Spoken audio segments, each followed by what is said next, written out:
Vous savez, nous sommes dans un contexte très difficile avec l'avènement de Boko Haram. Donc, il y a eu des lois qui ont été votées au niveau de l'Assemblée nationale.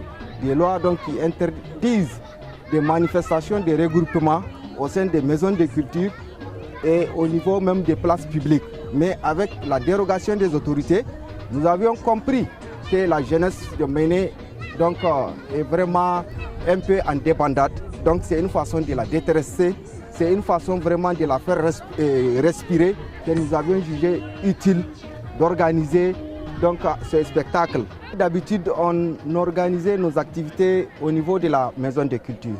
Mais compte tenu du contexte actuel, on est obligé de trouver une autre formule. La population de Méné, c'est une population qui est mélomane, surtout la jeunesse. Donc, à cause de Boko Haram, vraiment, on ne va pas prendre en otage cette jeunesse. C'est un cadre de retrouvailles, c'est un cadre d'échange et puis surtout de pardon même, parce qu'à travers les spectacles que nous avons l'habitude d'organiser, nous avons l'impression que c'est vraiment à cette occasion que les jeunes se retrouvent. L'aide que la haute autorité à la consolidation de la paix nous a apportée, c'est surtout en matière de matériel de sonorisation. La jeunesse, à tout moment, si elle sollicite ces matériels, nous les mettons donc à sa disposition. Nous-mêmes, en tant que directeur, nous avions été formés. Donc nous avions été formés, nous avions reçu en tout cas beaucoup de formations, que ce soit à Niamey ou ici même à l'intérieur du pays. Donc c'est vraiment pour nous outiller à mieux encadrer ces jeunes-là. La culture, tant qu'elle ne bouge pas, elle va disparaître. Donc il faut que la culture soit dynamique. Donc il faut à tout temps vraiment organiser des activités, rappeler à la jeunesse, voilà leur tradition, voilà ce qui est à la une, voilà la culture. Nous avons par exemple organisé des ateliers en couture, en tresse, en tatouage, en menuiserie bois, menuiserie métallique.